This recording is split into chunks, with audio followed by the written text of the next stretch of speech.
नारद जी से कहा था।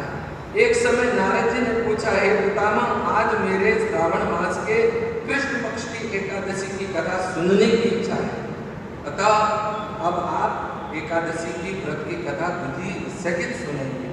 विश्व पितामह नारद जी के वचनों को सुनकर बोले, हे नारद जी, आपने मुझसे यह अत्यंत सुंदर प्रश्न किया है, अब आप ध्यान लगाकर सुनिए। श्रावण मास के कृष्ण पक्ष की एकादशी का नाम कामदा है। इस एकादशी की कथा सुनने मात्र से ही वाजपेयी यज्ञ का फल मिलता है। कामदा एकादशी के व्रत में शंख चक्र गदा धारी विष्णु भगवान की पूजा की जाती है। वाजपेयी यज्ञ हम कई जगह सुनते हैं, यज्ञ होते हैं, यज्ञ होते हैं, यज्ञ होते हैं। एक बार नाथद्वारा में वल्लभ कुल के लोगों ने मिलकर के वाजपेयी यज्ञ का अनुष्ठान किया। बहुत पुरानी बात। उस समय आप नाथद्वारा में प्रवेश करते हैं, वहां पर वाटिका है, बाग है। उस बाग में उस अनुष्ठान को किया गया है, वाजपेयी यज्ञ। हमने भी प्रथम बार उसके दर्शन। ऐसे यज्ञ अनुष्ठान बहुत कम जगह सुनने को मिलते हैं और होते भी बहुत कम। बहुत विधान है उसके अनुष्ठान के, बहुत विधि विधान। ऐसे यज्ञ का फल हमें एकादशी की कथा सुनने मात्र से प्राप्त। भगवान विष्णु की पूजा होगी, उन्हें गंगा स्नान के फल से बड़ा फल मिलता है। यही फल सूर्य चंद्र ग्रहण, केदार और कुरुक्षेत्र में स्नान करने से मिलता है। श्री विष्णु भगवान के पूजन का फल समुद्र और वन सहित पृथ्वी का दान करने और सिंह राशि वालों को गोदावरी नदी में स्नान के फल से भी अधिक होता है। अतिपात में गंडकी नदी में स्नान करने से, गंडकी नदी नेपाल में जहाँ भगवान शालिग्राम का प्रादुर्भाव होता है, गंडकी नदी। यही गंडकी नदी है जहां पर राजा भरत तप करते हैं और हिरण को उठाते हैं, वही गंडकी नदी है। इसमें कुंड है, उस कुंड में जैसे ही आप तुलसी पत्र डालते हैं, वहां पर शालिग्राम जी का प्रादुर्भाव होता है। शालिग्राम जी ऊपर आ जाते हैं, पानी पर तैरने लगते हैं। फिर तुरंत आपने ले लिया तो ठीक, नहीं तो पुनः जल के अंदर प्रवेश कर जाते हैं।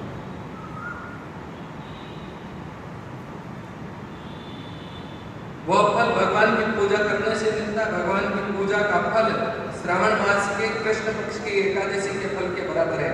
अतः भक्ति पूर्वक भगवान का पूजन न बन सके तो श्रावण मास के कृष्ण पक्ष की कामदा एकादशी का व्रत अवश्य करना चाहिए।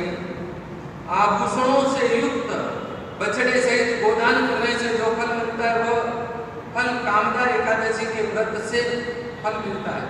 जो उत्तम द्विज ब्राह्मण द्विज श्रावण मास के कृष्ण पक्ष की कामदा एकादशी का व्रत करते हैं तथा श्री विष्णु भगवान की पूजा करते हैं, उससे समस्त वेद नाग किन्नर पितृ आदि की पूजा हो जाती है। हे नारद, स्वयं भगवान अपने मुख से कहते हैं कि मनुष्यों को अध्यात्म विद्या से जो फल मिलता है, उसका फल कामदा एकादशी के व्रत से मिलता है।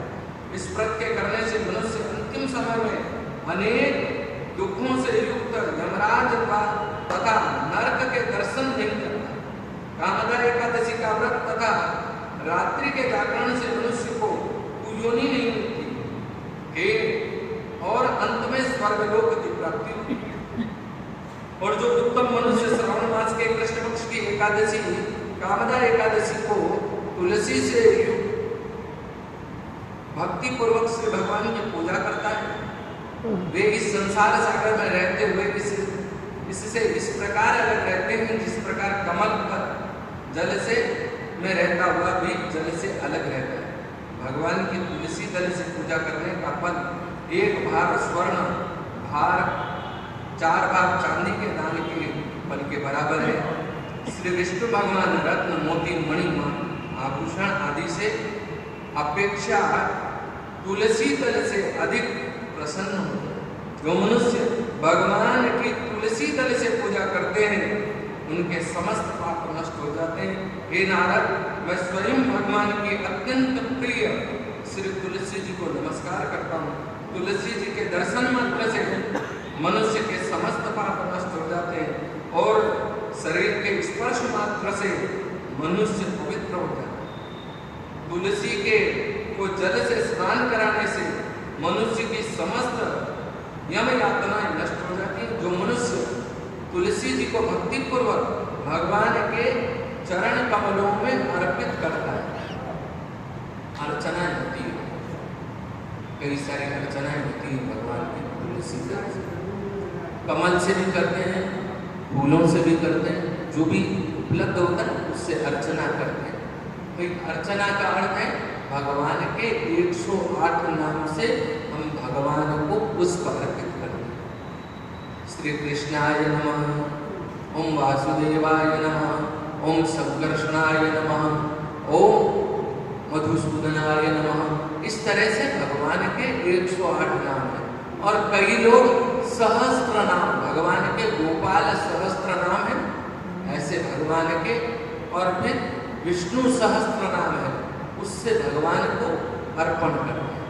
भगवान क्या पुष्प, फल, कोई फलों से करते हैं, कोई पुष्प से करते हैं, और कुछ नहीं हो तो तुलसी दल से करते हैं, और कुछ नहीं हो तो भगवान को इन नामों को सुनाते हैं और मन के भाव से भगवान को पुष्प अर्पित करते। मानसिक पूजा जिसको कहा, भगवान को इसीलिए कहा, भगवान कैसे राजी होते हैं?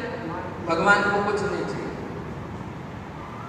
भगवान आप भाव से नमस्कार कर दो तो भगवान राजी हो जाते हैं। ठाकुर जी इतने दे तो सहस्त्र नाम से अर्चनाएं होती हैं। आप मंदिरों में जाएं, साउथ के मंदिरों को देखो, वहाँ जो अर्चनाएं होती हैं, उन अर्चनाओं को कराने का कितना लोग अर्चनाएं कराते हैं।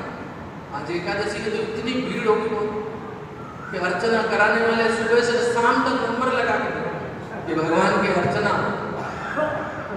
क्यों? क्योंकि सहस्त्र नाम से अर्चना करते हैं, भगवान को पुष्प चढ़ाते हैं, कुछ ऐसे चढ़ाते हैं, कुछ ऐसे चढ़ाते हैं, ऐसे भगवान, और कुछ ऐसे चढ़ाते हैं। ये विधान है अलग अलग, अब इन विधानों की अपन चर्चा करेंगे।